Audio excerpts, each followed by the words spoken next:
of Learning at the University of Winchester. In these conversations, I'll be talking to pairs of leaders, sometimes an academic, sometimes a practitioner, often from both backgrounds. And my goal is to try and better understand the complexities of their arguments, always to try and find solutions, always with education in mind as a moral endeavor. This conversation is brought to you by the Expansive Education Network, and we're a community of thoughtful educators looking to put into practice the kind of ideas we'll be discussing later. We're very grateful to the support of the Commoner Foundation.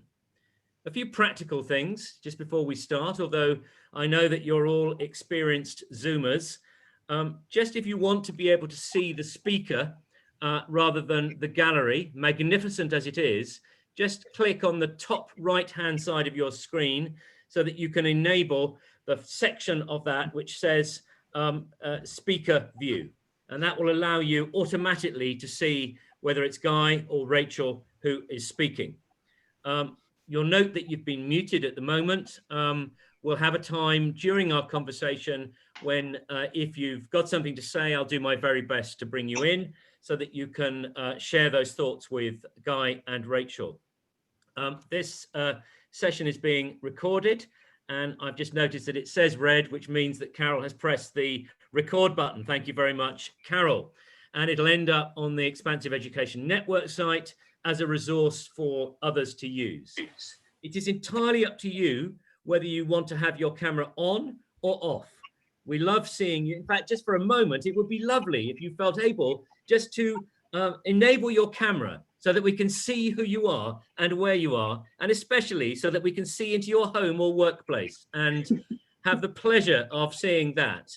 And remind us that we're all alive and we're still here. And amazingly, at 5:30 on a busy Thursday, nearing Christmas, we're happy and able to chat to each other. It's lovely to see you. We're really thrilled to have so many of you on this call. Now that's the practical bit and the introduction.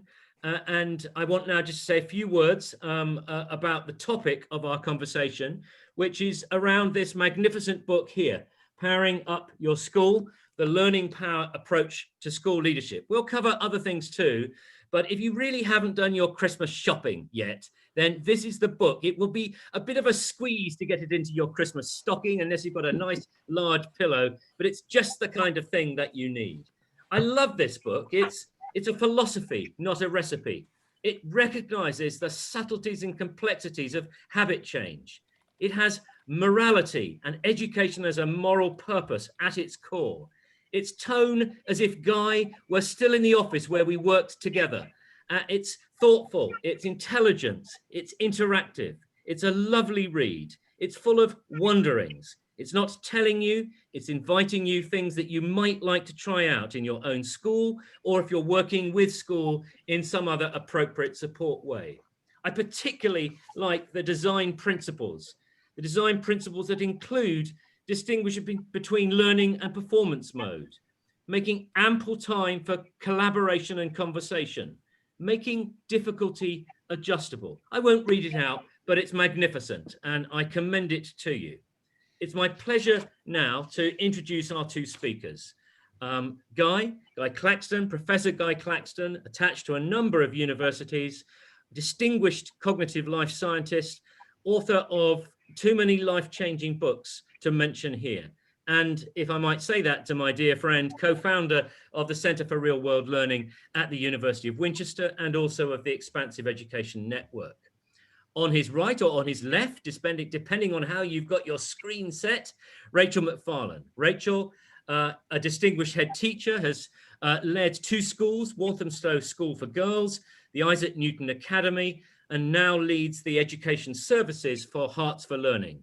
It's also my pleasure to be a collaborator with Rachel on a new initiative that Peter Hyman and I have come up with, Rethinking Assessment. So, without more ado, I'd like to invite Guy, first of all, to say a little bit about how and why the learning power approach came about. And now's the moment to press your speaker view so that you can watch Guy. Guy.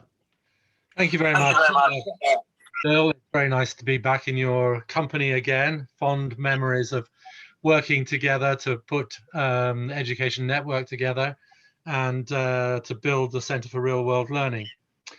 The Learning Power approach is a coalition of research and practitioner initiatives worldwide, really, that's been growing over the last 20 years or more. Schools, chains of schools, jurisdictions are committed to the idea that it is both possible and desirable to design teaching and school organization so that a number of worthwhile things happen at the same time. That is to say, the acquisition of knowledge, the achievement of grades, certificates that give you access to universities, and the development of what for many years I've been calling learning power. That is the set of mental habits and skills which enable you to engage with things that are difficult or tricky or challenging or complicated with a degree of confidence and competence that your engagement will bear fruit. And the LPA is, as I say, a coming together around this school of thought that it is both possible and desirable to do this. Many of these initiatives you'll have heard of, of course, as well as the Expansive Education Network, Art Costa and Benno Calic's Habits of Mind, work on metacognition and self-regulation, the expeditionary learning schools in the USA, James Nottingham's Challenging Learning, and so on, often positioned as sort of separate brands, if you like, in the educational marketplace. But many of us now feeling that this is too important to be a brand that is owned by any one individual or group of individuals. And that we're all sort of pushing, we're sharing 95% of our DNA, if you like, and we're all pushing in the same direction. So I now think of myself not as Mr. Building Learning Power, which was just what is one of the brands in that school, if you like, but as an advocate for this mixture of a philosophy and a pedagogy, that these dual objectives can be done and they should be done.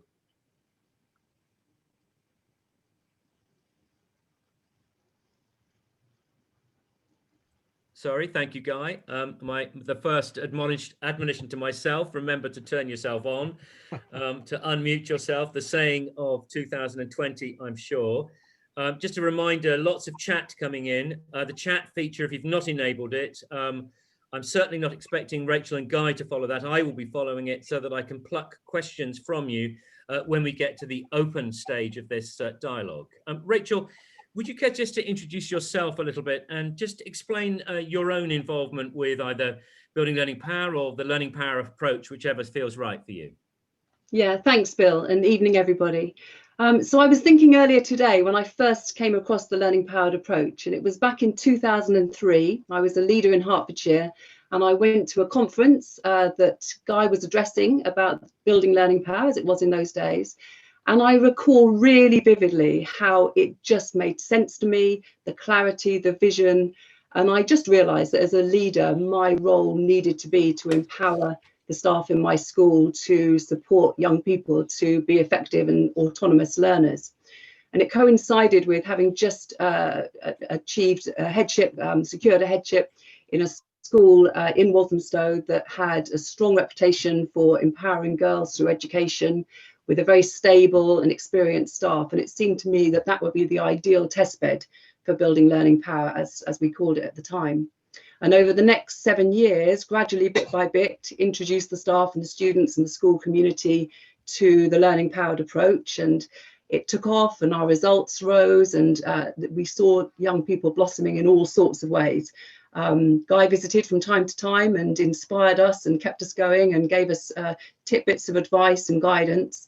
And then in 2011, I had the opportunity to go to set up a brand new school. I was at Newton Academy in Redbridge and had a planning year. And in designing and conceiving of that school, decided that the learning powered approach would be absolutely at the heart of all that we did. Our teaching and learning policies, the way we designed lessons, our praise and recognition policy, the language we used, all the systems and procedures within the school.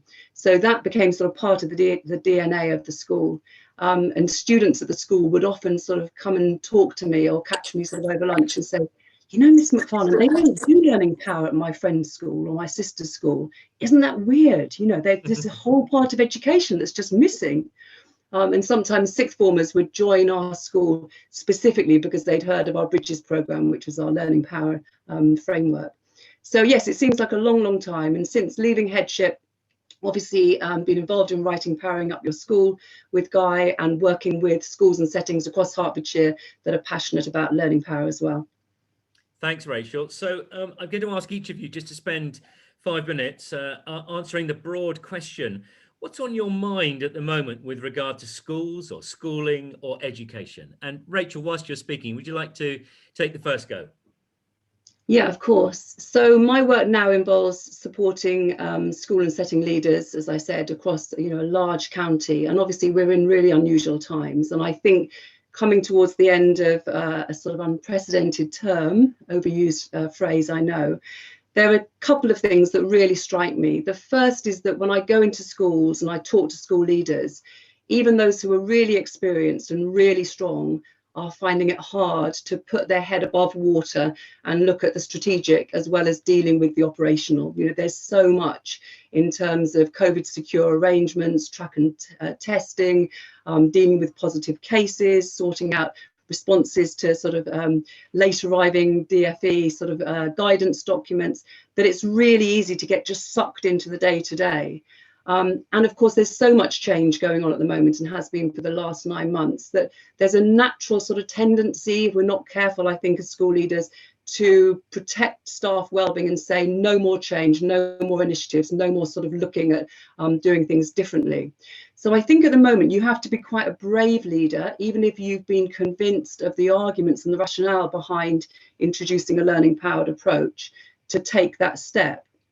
And I also think that there's a big piece at the moment around school leaders recognising that after an extended period of lockdown and self-isolation for some learners, that there are learning gaps. And in some cases, there are really big learning gaps. And children are hurtling towards tests and exams and assessment at the end of Key Stage 4 and Key Stage 5, preparing to take exams in what we know are very overcrowded, content-heavy syllabuses. And there's this fear that what I need to do is just, sit the children down and cram sort of knowledge and facts and information into them to serve them best for the exam.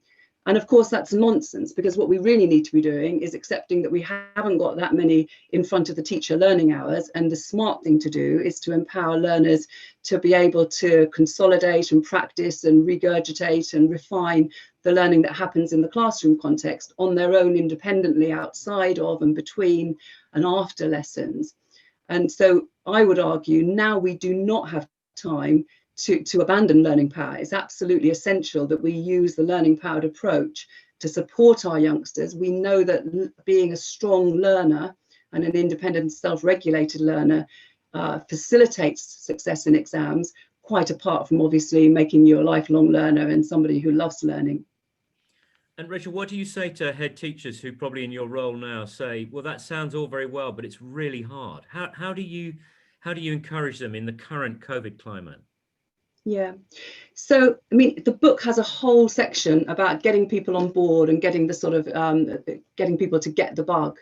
And I think there's a piece there about leaders being passionate and convinced and having a clearly articulated rationale and not sort of missing any opportunity to promote learning power with all sorts of stakeholders, and to take people with them and to accept that you don't have to do it all in one bite. It can be quite a long process, and you can play around with the ideas for a while, you can get people on board, you can whet people's appetite, and then you can gradually take it bit by bit. But this is an approach which really supports holistic education, and we need to be educating the whole child at the moment. There's a really compelling case for that. Thank you very much. And just so you know, Guy, you've got admirers from across the world on this call. We've got colleagues from Norway, Switzerland, Australia, India, Belgium, and closer to home, Wales, Scotland, and Ireland. It's lovely to have you on this call, whatever hour of the day or night or evening it is. Guy, what's on your mind at the moment? Well, very much the same kinds of things that are on Rachel's mind and everybody's mind, really.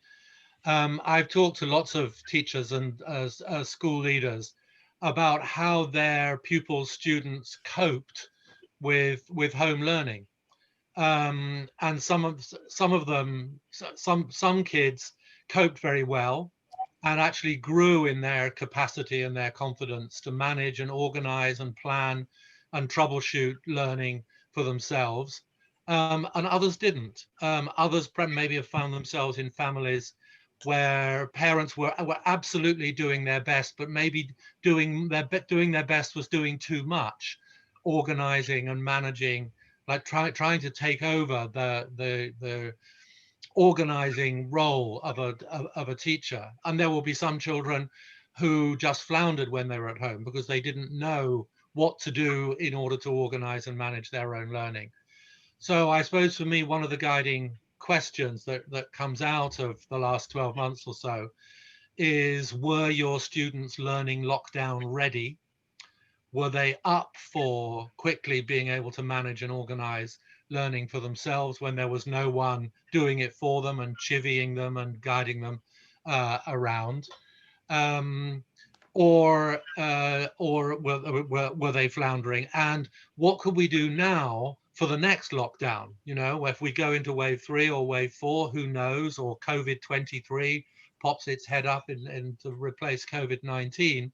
It just seems common sense to me that we're educating children to be independent learners, contrary sometimes to the traditional subtext of education, for which a lot of people, and this was my education too, it was like a long sort of a 12-year apprenticeship, not in learning to learn, but in learning to be taught, learning to be dependent, learning to be compliant, learning to respond to other people's feedback rather than being my own first marker.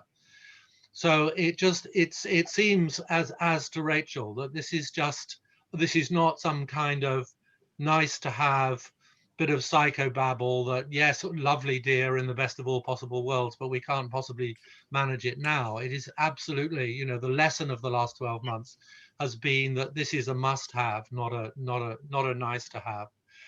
So in general, what's on my mind is educating for life beyond and after school. I mean, I think all of us now realize that the horizon of your Key Stage 2 SATs or your GCSEs or your A-levels or your university entrance, that these ambitions are necessary but not sufficient for educators in the 21st century. And the idea that somehow or other we've got to knock out the grades at any price, even if the price is encouraging lots of young people to be more dependent and compliant, and perhaps unadventurous, perhaps incurious, because their own curiosity was never tapped or recognized in the classroom. It just seems to me obvious. And the other thing that I'm passionate about, that is always on my mind, and I know that we share this, Bill, is that education should be for all, not just for some subset of youngsters who are going to go on to Russell Group universities or whatever else. I think it's, you know, I can't understand why it's not a hot national scandal that millions of students learn to feel at school that they're second rate because they're not intellectual, and that the intelligence required of mechanics and carers and chefs and gardeners and rappers is, goodness knows, you know, the world needs its whoever, it's people with practical nous, people who can entertain us and unblock our toilets and manage our finances and all those kinds of things. It's like, why are we not hopping mad about the fact that all these other forms of acumen are not recognized and honored and systematically appreciated and cultivated in school, along with the scholarly attributes? The world needs more plumbers than it needs professors, and we should give them that amount of esteem and that amount of attention in school. So those are the bees that are buzzing around in my bonnet anyway. Very elegantly buzzing as ever. You had one lovely phrase there, which I wonder if you just might unpack. You're full of lovely phrases as ever, but you said, being my own first marker. What did you mean by that? I mean, like, you know, developing the interest and the capacity to look at what you've, and the disposition to look at what you've done and think about how you could improve it. To have this, one I know, a guru that you and I both share, Bill, is Ron Berger, the chief spirit behind the expeditionary learning schools in the USA. And I remember us sharing one of his early books called An Ethic of Excellence, Creating a Culture of Craftsmanship in Your Classroom. Having kids who don't just roll their eyes when they get a test back, but are keen to think about, have the passion to produce work that is the best quality that they're capable of producing. And we know that there are all kinds of little things, small workshops and ways of talking in the classroom, which encourage students to develop that interest and that pride in producing things that are the best they could be, rather than, is this going to be on the exam, miss, or why did I only get a B for that, sir? Very good, thank you. Going to segue over to Rachel now. Rachel, and the book is full of practical examples here. As a successful head teacher and now in your system leader role, what are the challenges for busy school leaders who may well buy what Guy and you are arguing, but still have to run a busy school and have to put up with Department for Education advice that appears on the day before the holiday, or have to do all these other things that you've been talking about? How on earth do they do that? And what practical lessons might you share with colleagues today? Yeah, so I think the first thing is not to think of implementing and instituting a learning powered approach as an extra. It's a tool to support you to do all the other things that are coming into your sort of in tray more easily, more effectively, more seamlessly. There's a nice cartoon in the book. I'll show it. I don't know if it will come out very clearly, which is somebody coming to the bar, ordering lots and lots of drinks from the bar person, and the bar person saying, would you like a tray with those? And they say, no, can't you see I've got far too much to carry already? You know, and the learning powered approach is the tray. It supports everything else to happen. And I think what writing the book taught me, and working with 5 other co-authors who brought stories of successful introduction of learning powered approaches right the way across the world in all sorts of different types of schools with pupils from reception right up to post 16, was that there isn't one way of doing it. Lots and lots of different methods will work. But it is really important that you surround yourself with the advocates, the champions, the people who are passionate, the staff room motivators, the movers and shakers who will get a sort of fire ignited in people's bellies and get people doing extraordinary things. That you allow it to sort of grow at the pace and the momentum that's natural and right for the school at that stage in its journey and development. I think that you appreciate that this is a long game, and that it's really important that if you're serious about doing this, you protect staff from other initiatives and other priorities. It's not something that, you know, is your buzz activity for the year and then it gets dumped and something else gets picked up. So I think as a leader, you have to be quite relentless about safeguarding your practitioners from getting pulled in too many other directions.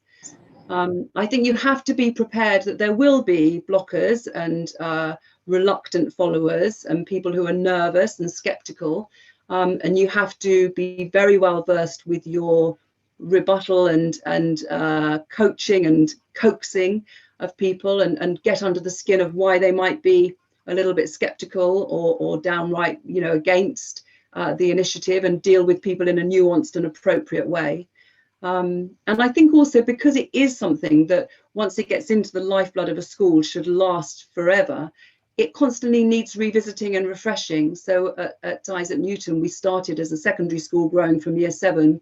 A couple of years later, introduced a primary starting with reception, and had to really think, okay, the way that we're introducing learning power in the secondary, is that going to work right down with, 4-year-olds? And then when our secondary children got to sixth form age, again, we had to take a kind of fresh look and say, right, this needs to feel different and be different for near adults. So I think accepting that it needs constantly reinventing and tweaking and refreshing. I'm fascinated that you've twice mentioned sixth form, and I'm curious to know whether the learning power approach is widely used in sixth form. I know you and I have talked about things like the extended project qualification as a good indicator of something that might be a little bit different. And I just wonder, how do heads who are dealing with sixth forms, how do they manage to cut above the noise of the A-levels and the concern about next destination, whether it's university, college or apprenticeship? Yeah. Well, I would say if they're concerned about next destination, they absolutely have to be preparing learners to be autonomous and self-regulating and effective independent learners, because you can't prepare students for higher education or college or apprenticeships or even life and the world of work without supporting them to be able to learn and cope with setbacks and organize their time and deal with all of the sort of learning challenges that are just part of being an emotionally intelligent person. And I actually think often where learning power gets lost is sort of in the middle. I think we often see great practice of reception in early years, child-initiated learning, and then we often see post-16 teachers realizing that they need to stop spoon feeding and having a teacher-dependent model. But often they've sort of lost their way, schools have lost their way for understandable reasons in the middle years. You've got a lovely model in the book. It's not I like the cartoon of the tray of drinks, but the model in the book is of a learning river, which seems really powerful, that you've got the attitudes and dispositions at the bottom of the river, and then skills and literacies, and then knowledge. And I wondered whether this image is a helpful way, or you found images and visualization a helpful way of putting these kind of messages across to busy heads. It's a really beautiful image, and it's Guy, so I'm going to let him talk to that. I think it's really powerful. Guy, would you tell us a little more about the beautiful image? Yes, I mean, one of the things that's on all our minds is why, if this is possible and desirable, why is it, and there are lots of good examples, particularly people who are interested or contribute to the Expansive Education Network, Bill. But there are these sort of spots of light, if you like. But why are things not scaling up so as quickly as it just seems blindingly obvious they should do and they ought to do? And I think it's part. There are all kinds of constraints to do with time and external pressures and so on. But also there are some sort of mind constraints, mind barriers, I think, which stop people or kind of undermine people's commitment or enthusiasm for an approach like this. And one of them is that there's some kind of a tug of war going on between, on one side of the tug of war, there's rigor and knowledge rich and direct instruction and grades and so on. And on the other side, competing for time and space and attention, there is the sort of, the rather flabby progressive idea of the whole child and learning power and all those kinds of things. And we really do have to get beyond that kind of opposition. So getting the idea that you can do all these things, it's not a matter of competing for time and space, that actually what's going on in a classroom is learning at a whole lot of different levels or layers, like the layers of water in a river. And some of them are on the surface, like knowledge and comprehension, pretty easy to see, little packages of physics and geography and English and so on floating by on the river. And then you've got the literacies and the numeracies, little further down the river, slower changing. Skills don't change as fastly, as quickly as acquiring a new fact. And down at the bottom of the river, I like to think where the big fish are, is the slow accumulation of this confidence, these habits of mind that say, if I put in the effort, it'll probably be worth it. And that there are different sort of aspects of being a teacher which are differentially, complementarily effective at engaging with these different kinds of learning. Obviously, at the level of knowledge and skill, the traditional teacher virtues of knowing your stuff and being able to explain it and asking good diagnostic questions. Of course, those things are part of the backpack, the toolkit of teachers. Building expertise, of course, is all about that sequence of increasingly complex activities that stretch your ability to read books or to solve mathematical problems or to do translations. But down at the bottom of the river, it's like the ambiance, the ethos, the milieu, the mood music of the classroom, which creates a kind of pull on youngsters, either in the direction of sort of being anxiously performative and responsive and docile and doing what you're told, or in the direction of increasingly becoming more and more independent, more and more curious, more and more imaginative, more and more self-evaluative, and so on. So I think the image of the river is a very useful and accessible counterpoint to that semi-conscious image of the tug of war, which some people, I'm sorry to say, are still vigorously promoting in the educational world. Surely not. No, I'm sadly, of course, I agree with you. Only you, Guy, could combine in an image of a river, mood music and big fish. It's a lovely idea. Let me come back to Rachel for a second, if I could. And that's a really powerful argument at more a kind of abstract and policy level. Can you give us some practical examples of what it might look like, what good practice might look like, just to enliven and excite our audience? And just a reminder to our audience, do pop some questions in the chat, and we've already got some good ones. And then when Rachel and Guy have said just a couple things more, I'll open it up to a conversation. Rachel. So I think it's really important that leaders are clear about what it looks like, and they talk about what it looks like. So they're giving very clear messages about the behaviours they're expecting to see and the types of learning episodes they expect to witness when they pop into classrooms.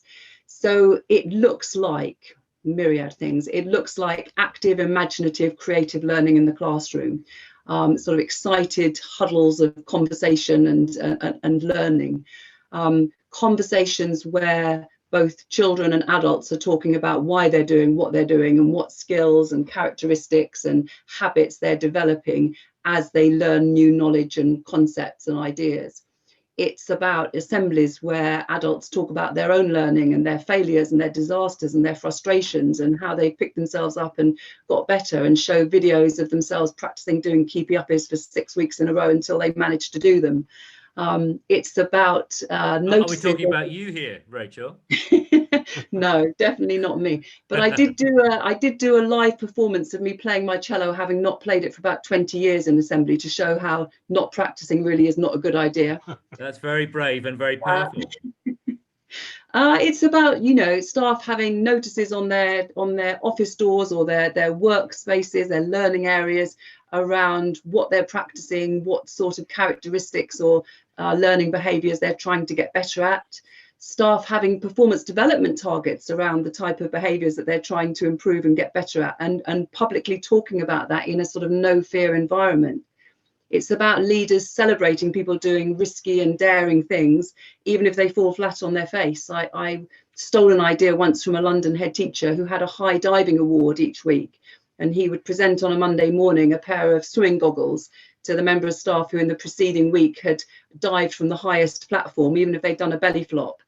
Because it was about creating a culture where risk-taking and doing new things and learning from it was celebrated.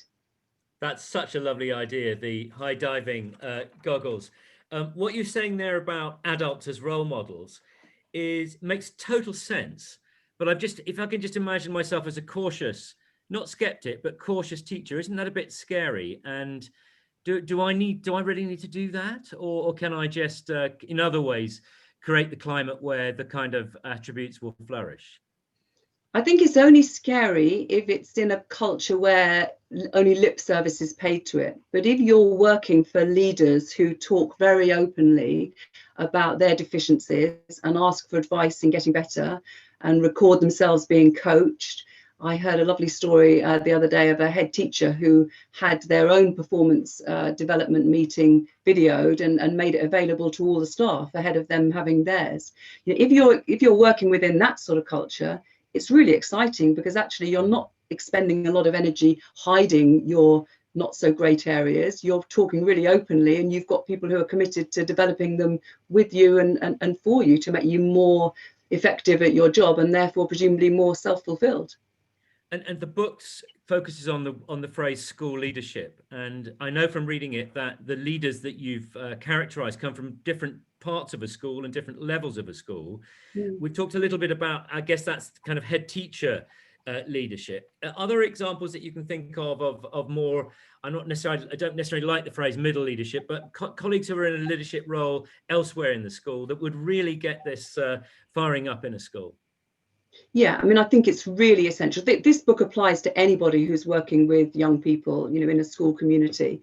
And sometimes I think the most powerful advocates for the learning power approach are operational staff. You know, at Isaac Newton, we'd invite any member of staff to lead assemblies or to contribute to assemblies, and they talk about their learning dispositions and their habits of mind, and which of the elements of the what we call the Bridges framework, learning power framework, they were working on. And that was really powerful. And every child had a learning power mentor who might be the caretaker, or might be one of the kitchen staff, or might be you know, the front office supervisor. And that was really powerful. And I think that also gave parents the confidence to see that they could be developing learning power with their children as well. This wasn't something that you needed specific training for. You needed to be a teacher to have the right to develop. Lovely idea. Guy, any reflections before I open this up more widely? Yes, I've been thinking back to the book, the Powering Up Your School book, and what an interesting sort of learning journey it was for all of us to do that. I think, as I said earlier, that we're at the position now where there's enough practical experience as well as outcome research, and indeed good cognitive science research to buttress these things. But it's like what the book is. It's very different from most leadership books in that it's lots of people's stories about learning to be an effective culture change leader at whatever level in a school.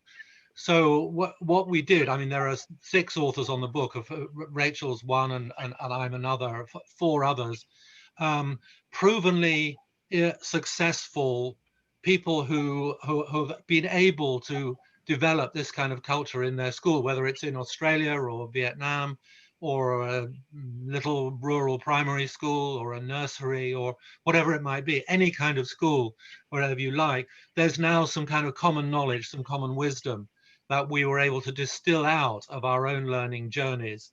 And the book is very much warts for all, and very much people telling their own war stories. It's a very friendly book. It's like a sort of an anthropology of what it takes to be an effective culture change leader. And one of the first and most important things, of course, is patience. This isn't another initiative that you plop in on Monday morning and say, now we're all going to do BLP, or we're all going to do this, that, or the other.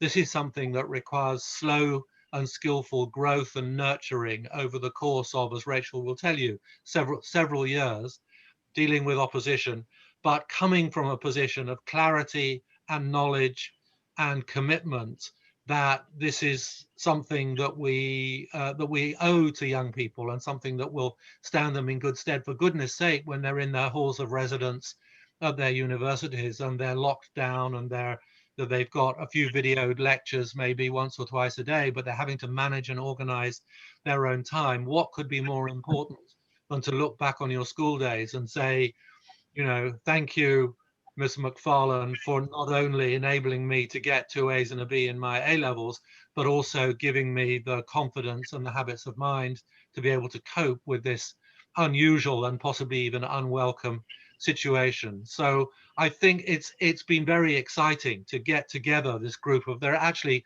probably about 20 school leaders who we interviewed in detail, and who we milked of their expertise, if you like, to put the book together. And as Rachel said, not as a single recipe, but as options. So you can read the book and think, oh, that fits with my situation, or I'm not sure if we're ready to do that yet. and have a conversation with these experienced leaders, which will hopefully lend any other leader knowledge, but also just confidence to be enthusiastic and to be committed about this kind of process. Great. Now I'm going to start with a hard question, and it's, I guess, the question that you often get asked, and it's from Dan Woodcraft in Fife, and it's about assessment and language. And the question, to paraphrase, is whilst we may be able to use the language of a learning power approach in assemblies and indeed in class, the question boils down to how do we know how to assess these, and how do we know whether children are making progress with their learning powers? How would you, maybe Guy, stay with you, how would you answer that? Well, the first thing that comes to mind immediately is to not get too hung up on assessing. Actually spend, certainly in the first year or two, most of your time on experimenting with little things you can do that might help to build students' confidence to be more independent learners, and then worry about assessment later. I always remember hearing Carol Dweck say that she often gets asked about the kind of the research evidence behind growth mindset and whether she considers that to be important. And her stock response used to be, probably isn't anymore, was, yes, it's enormously important, but not yet. And I think, you know, to be putting our attention into little practical ways in which we can go about, to use the old metaphor, fattening the pig, and not worrying all the time about how we're going to weigh the pig, is where we need to put our energy. Yes, it's important. And there are proven ways of doing this through portfolios, through peer evaluations, through 360-degree appraisals. I've worked with schools where the students once or twice a year organize their own 360-degree learning power appraisal for themselves. So they build up a portfolio of information from their mum, from their footy coach, from their trumpet teacher, from their best friend, about whether this character, this, what I sometimes call, when I'm being fancy, this epistemic character of being adventurous and independent and thoughtful and self-evaluative, all that, whether they're making progress or not. Many schools that have actually reorganized, reconfigured their teacher-parent conferences so that it's the child who actually leads that conference, and a major part of the agenda for that conference is a discussion of how they're coming on in terms of their capacity and their aptitude to be independent learners. There's a lot more to be said about assessment, of course, and there is a risk that if we don't assess things, they're not taken seriously. But we need to get that balance right, not worry too much too early about the assessment issue, and put most of our attention on cute little experiments that make a difference to the mood music of the classroom. Worry about that first, and then worry about how you're going to gather evidence that will convince other people. Thank you. I mean, I know from what we're doing, actually work that Rachel and I are doing in the Rethinking Assessment movement, that your notion of story in presenting the experiences of leaders is paralleled by initiatives like the Mastery Transcript Consortium States, where we're moving away from number towards story. And that seems to be very much in the spirit of the kind of thing that you're talking about here, Guy. Absolutely. It is extraordinary that out in the big wide world, the world of business, for example, qualitative assessments, things like 360-degree appraisals, are accepted by hard-headed, intelligent grown-ups all the time. Yet in education, there seems to be this mood which says, if we rely on teacher judgment, somehow or other, that's going to open floodgates to all kinds of abuses and biases and misjudgments and so on. For goodness sake, we're grown up enough to be able to mitigate the risks of subjectivity without diving into something that you only value if it's got a number attached, or if it comes out of a randomized control trial. Even most of medicine doesn't come out of randomized controlled trials. So why should we insist on that in education? Thanks, Guy. Rachel, at the kind of school level, how did you explore this question? I'm sure you got asked by parents, you know, how do you know this is working?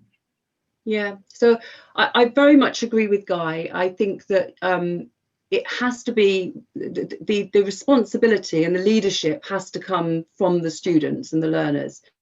And I think it's not about creating sort of level ladders of resilience or managing distractions or whatever. I can't think of anything more ghastly, but it's about creating time and giving high profile to the opportunity. We did it twice a year at Isaac Newton for youngsters to look at the framework that the school's using, look at the dispositions that are valued and being developed, and to think about which ones they're feeling they're getting stronger at and how they know, and which ones they feel they still need more support with. And we would talk quite a bit about when you're getting stronger at a disposition, when it becomes habitual, when you're doing it without even thinking about it, when you're not needing the help of an adult or somebody else, but you're developing it independently.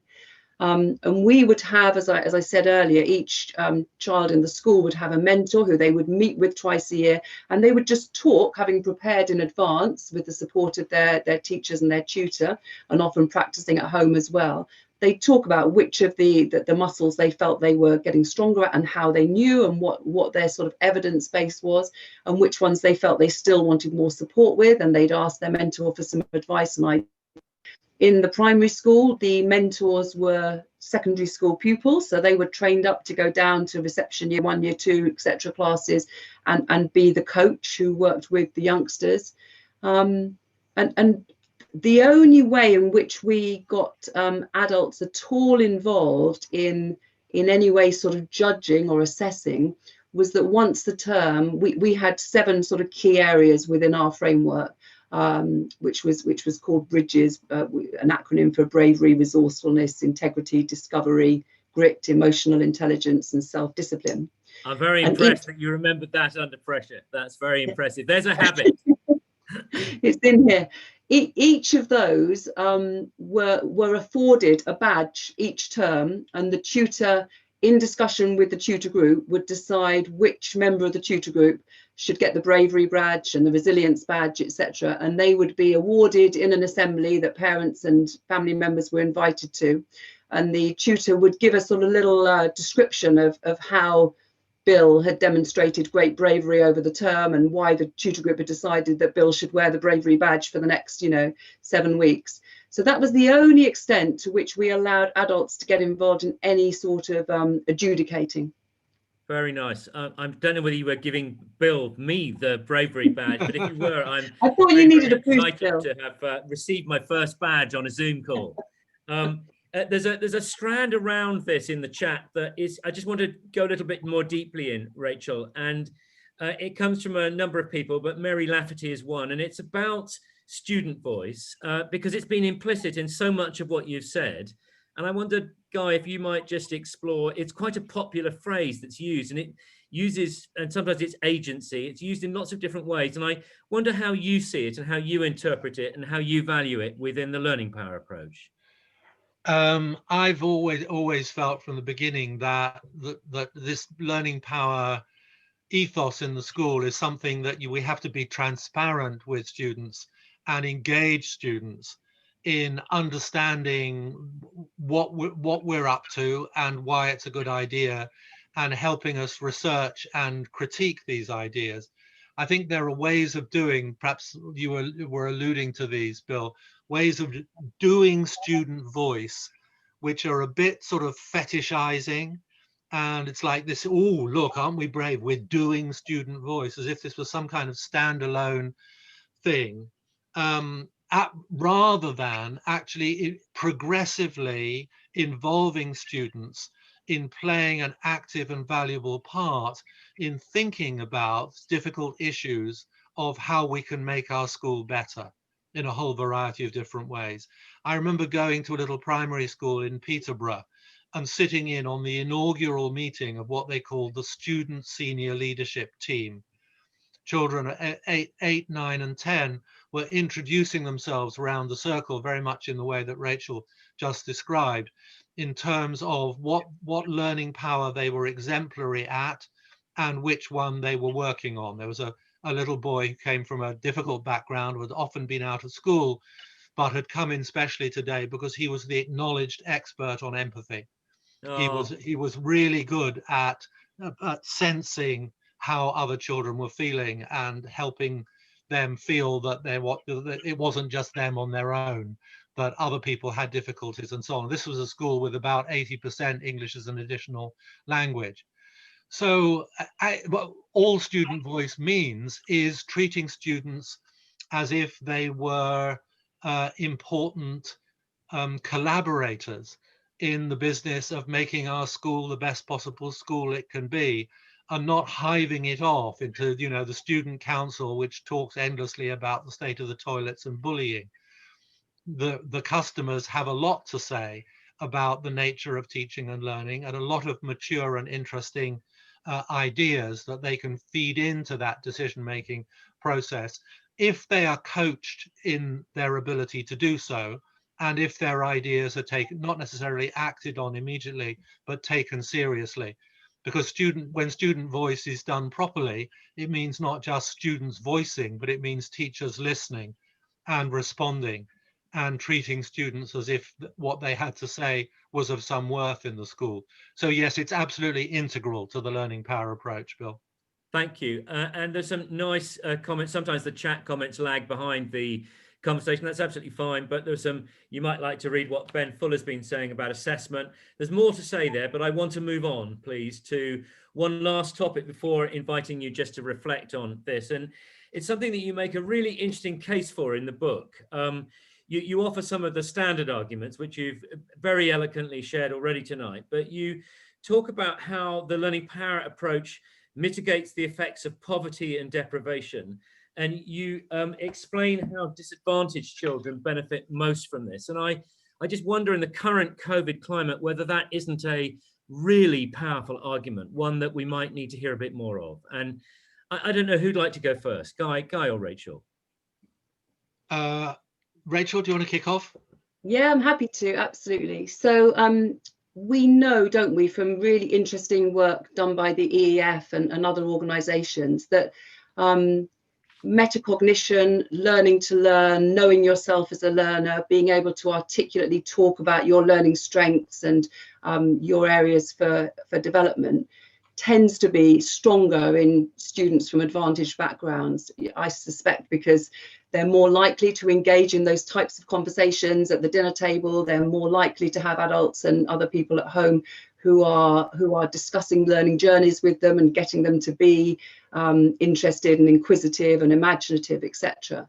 And I think that what we've seen during the pandemic in the last 9 months, and particularly sort of after those lockdown months, is significant differences in how children have coped with being on their own and needing to be self-regulated autonomous learners.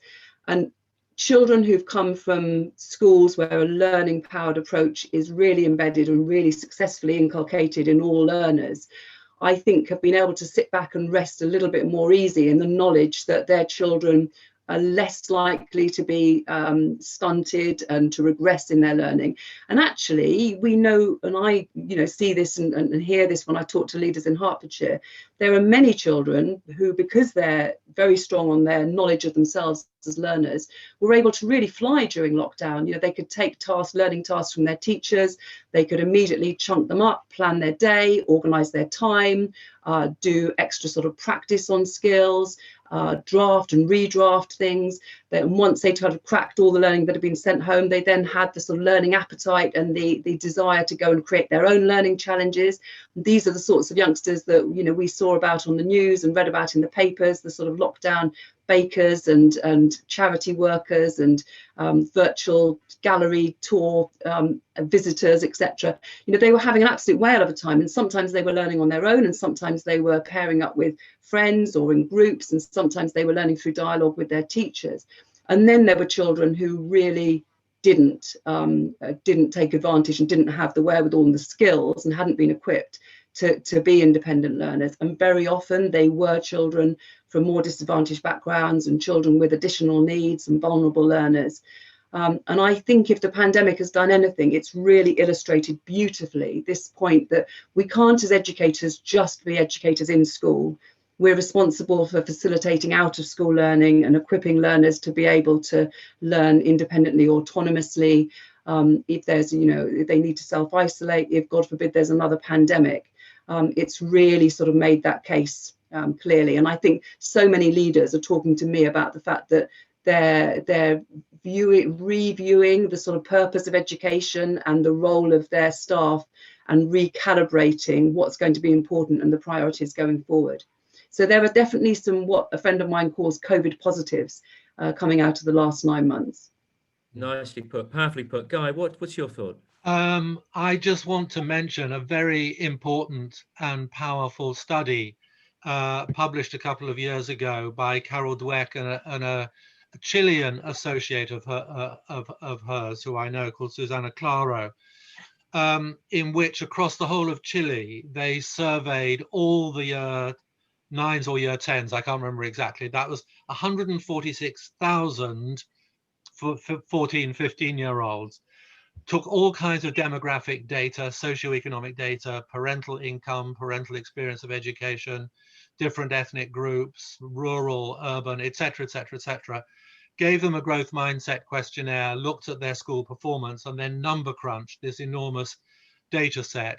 And out of this dropped two very important things. One, to echo what Rachel was saying, was that students from poor or disadvantaged backgrounds were more likely to have, quote, fixed mindset.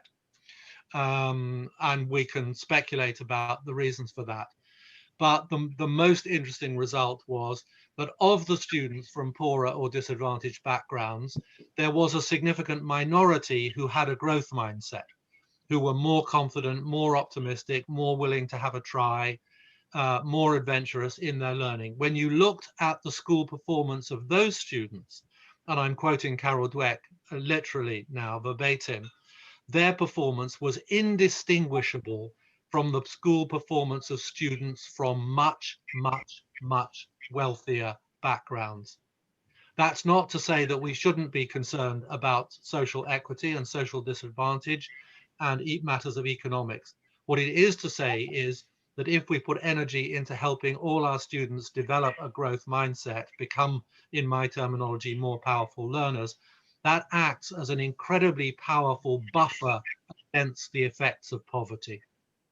That's fantastic. And as a critical friend, well, a real friend of both of you, I think this argument could be made even more powerfly. It struck me with a real force as I read the book again this last week.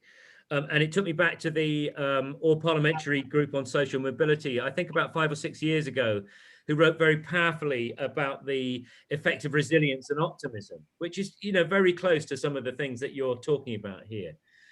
We're nearly there, folks, and we started a few minutes late, so I'm just going to finish a few minutes late, and I'm going to ask all of you to do something, please. I'm going to ask you, whilst Rachel and Guy are just reflecting for a second, I'm going to ask you to enable your chat function and to pop in the chat one thing that you'll take away from this dialogue with Rachel and Guy. So just enable your chat and type in one thing you might take away from this conversation with Rachel and Guy. And I'm just going to say nothing for 30 seconds whilst that comes in.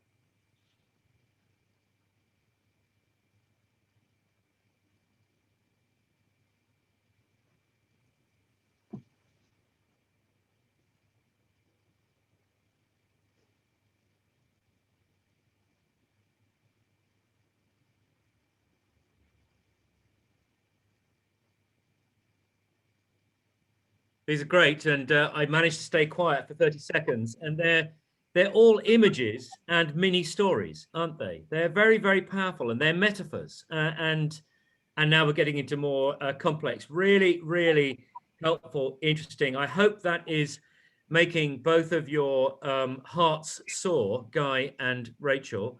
Really, if the message is the medium, there's the proof, and a reminder of that study from Chile, it would be great to perhaps, Guy, if you had the reference of that and were able to send that to me afterwards, we can send it out to all the participants later, as we'll send out a link to the book later on. And I'm going to ask you, Rachel first, then Guy, just to say one final thing before we thank you very, very much and we all go off and do whatever we're going to do. Rachel.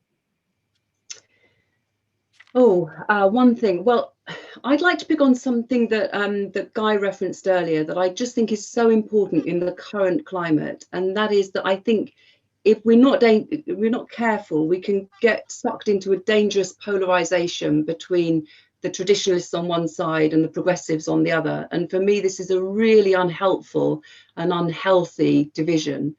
We know that all young people need knowledge, of course they do. And they also need skills, and not just subject skills, but life skills and skills of learning. And the two complement each other enormously. And when you get the two in a perfect balance, as an educator, you're really helping a young person to fly.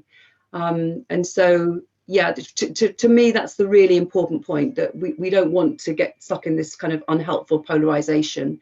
And being committed and excited by developing a learning power approach is about being passionate about developing knowledge, learning power and character in all people, for life and success well beyond formal education. Thank you, Rachel. Guy. I'm reminded of some earlier research that we did on schools that have been effective in introducing these kinds of approaches, in building up the ethos and the teaching styles, and the overall, like the takeaway message from that research, which was behind an earlier book that you and I collaborated on, Bill, was boiled down into 3 words. That engaging with this agenda is, number one, it's necessary for all the reasons, the practical reasons, not nebulous, blue skiesy, wiffly waffly reasons, but practical reasons, that we should be educating youngsters to be independent, thoughtful, self-managing and self-organizing. It's absolutely necessary. The second word was difficult. Culture change is slow and delicate and hard, and it needs people behind it who, as Rachel said, have a real commitment and understanding, and are not giving up, not allowing yourself to be discouraged. So it's necessary, and it is difficult and delicate. But the third word was the most important one. The third word was, it's possible. And I've seen, and in Rachel's schools, in many people who are a part of this chat, schools in different countries, in different places all around the world, this can be done and has been done in a school just like yours, with kids just like yours. That there's no excuse really for saying, yes, all very well, but if you came to our school in X or Y, you wouldn't even think about it. It can be done. So it can be done, it should be done. So I hope that this session might have given you, if you were interested but a little bit wavering, I hope we've stiffened your sinews and given you some information and some good cheer to fight the good fight in this regard. Guy, you always stiffen our sinews. You always mix your metaphors in such an engaging way. Thanks so much. But before I thank you and Rachel properly, I just want to thank everyone on this call. It's lovely to see some old friends, and I'm going to embarrass a few of them then. I don't mean old friends, but friends I haven't seen for a while. So Eugene Sadler-Smith, it's great to have you on the call. It's great to have newer friends, Nikki Morgan from a different part of the world. It's lovely to have Josie Chambers, who for the Commono Foundation supports our work. It's been really thrilling having you with us. And there's a new friend I've made who's simply called iPhone, but I'm sure that you've got a real name as well. If you'd like just to finish this by, if you feel willing to share your abode, then just enable your camera so that we can just have a look at each other and wave at each other. But before we wave at each other, we're going to, all those of us who would like to, we're going to raise our hands together and we're going to come off mute. This could be quite disastrous. And then we're going to make a very loud clapping noise, starting now.